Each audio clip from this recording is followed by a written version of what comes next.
retrouvez pour cette nouvelle édition. Voici les titres. La première formation d'orientation des agents agricoles communaux à l'Université royale d'agriculture a été clôturée sous la présidence de Son Excellence de Tina, ministre de l'Agriculture, des Forêts et de la Pêche. Au cours de la cérémonie de clôture, Son Excellence Datina, ministre de l'Agriculture, des Forêts et de la Pêche, a recommandé aux 250 agents agricoles communaux qui viennent de terminer la première formation d'orientation de bien comprendre les politiques prioritaires du secteur agricole qui mettent l'accent sur la garantie de la sécurité alimentaire, de la durabilité économique et environnementale. En outre, les agents agricoles communaux doivent clairement comprendre la situation du travail et de l'agriculture, à la fois la situation économique et la fourniture de techniques agricoles aux agriculteurs. Son Excellence le ministre a ajouté que les fonctionnaires doivent servir le peuple avec des idéaux et un sens de responsabilité.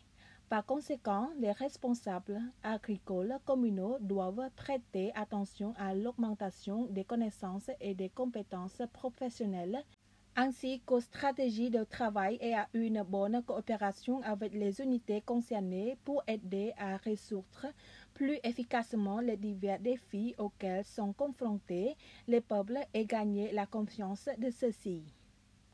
Son Excellence Peng Ponier, ministre des Travaux publics et des Transports, a présidé le 16 février à l'hôtel Phnom Penh le séminaire sur la diffusion des lois et réglementations liées à l'inspection des véhicules en surpoids.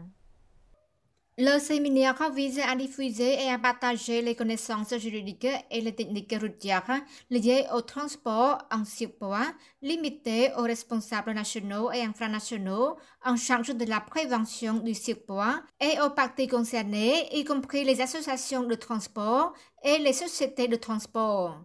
À cette occasion, Son Excellence le ministre a rappelé que lors du 19e forum du gouvernement royal et du secteur privé tenu le 13 novembre 2023, Samdech Mahabobor Thappadej Hun Manet, Premier ministre, a chargé le ministère des Travaux publics et des Transports de modifier la loi ainsi que les documents juridiques et études techniques pertinents pour déterminer les types de véhicules et types de routes pouvant être utilisés pour augmenter le poids des camions de 40 à 45 tonnes.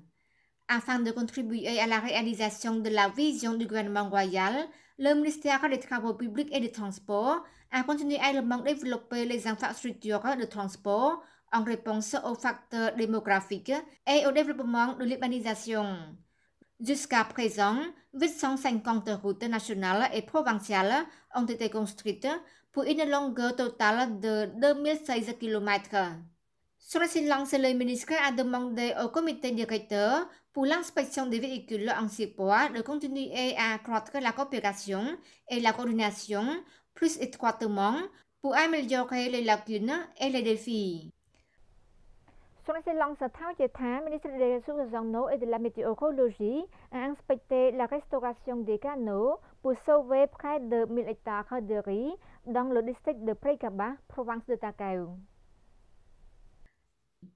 À l'occasion de l'inspection et de la rencontre avec les agriculteurs, Son Excellence Thao Cheta, ministre des Ressources en eau et de la météorologie, a fait part à la population de l'attention du chef du gouvernement royal du Cambodge, qui a immédiatement ordonné au ministère des Ressources en eau et de la météorologie d'étudier et de trouver des mesures pour trouver une source d'eau pour sauver le riz des agriculteurs qui manquent d'eau. Son Excellence le ministre a ajouté que l'année dernière, il y a eu beaucoup de pluie. Par contre, cette année, il y a peu de pluie, ce qui nous fait manquer d'eau à utiliser, affectant particulièrement nos agriculteurs qui cultivent du riz pendant la saison sèche. Cependant, les autorités locales et les responsables concernés à tous les niveaux, y compris le ministère des Ressources en eau et de la météorologie, ont pris soin et ont trouvé des sources d'eau pour sauver le riz des agriculteurs à temps, comme dans le cas de la commune de Kompeng, district de Prekaba, nous avons sauvé près de 1000 hectares de riz. Monsieur Sanyel, chef de la commune de Kompeng et représentant de la population, a exprimé sa joie et a remercié les autorités du district et de la province de Takeo, ainsi que les responsables concernés, notamment Samdech Moha Bobo Thappadei Hotmanet, qui a chargé le ministère des Ressources en eau et de la météorologie d'intervenir pour sauver le riz à temps. Le projet de subvention pour un projet de sécurité humaine à petite échelle a été signé sous la présidence de son Excellence Oino Atsushi, ambassadeur du Japon auprès du Royaume du Cambodge. Son Excellence Oino Atsushi, ambassadeur du Japon auprès du Royaume du Cambodge, a déclaré que depuis 1991, le gouvernement du Japon a accordé cette subvention au Cambodge pour aider directement les autorités locales et les ONG. Au cours des 30 dernières années, l'ambassade du Japon a contribué à 691 projets à travers le Cambodge par le biais du programme de subvention Kusano.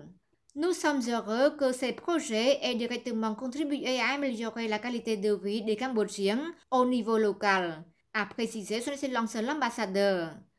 Pour le projet signé aujourd'hui et suivant, le premier projet mis en œuvre par le Centre cambodgien d'action contre les mines, le gouvernement du Japon a fourni 515 060 $ américains pour l'accélération des activités de déminage en installant un logiciel pour les systèmes intelligents d'action contre les mines AI dans les provinces de Posat, Kampong Thom et Siem Reap. Ce projet bénéficiera à environ 20 000 personnes dans les 3 provinces.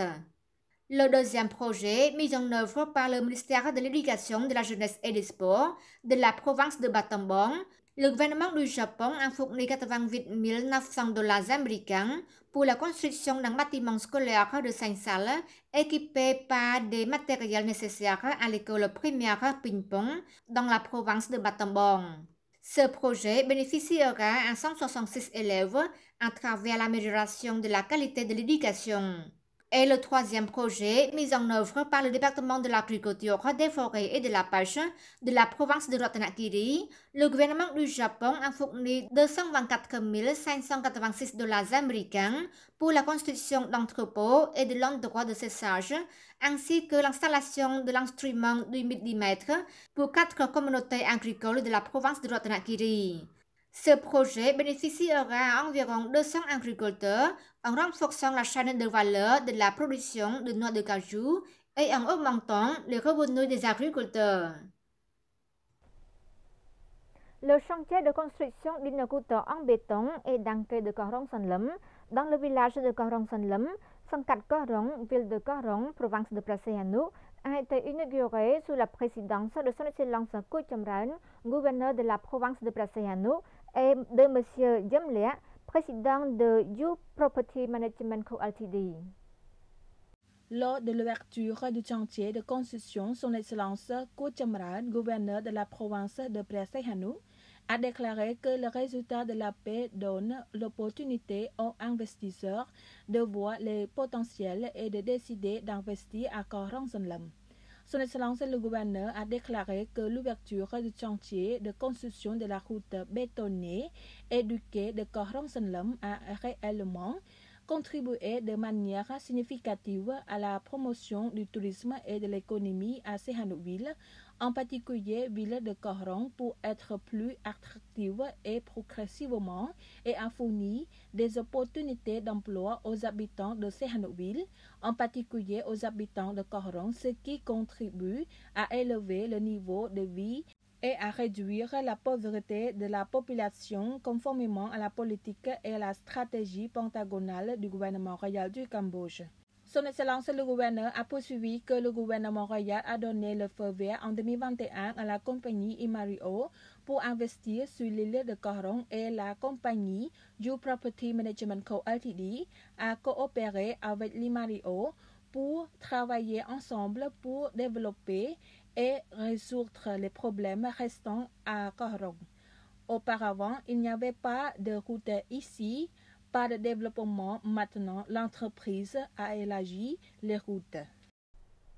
Voilà, c'est la fin de notre journal. Un grand merci pour votre fidélité. À demain.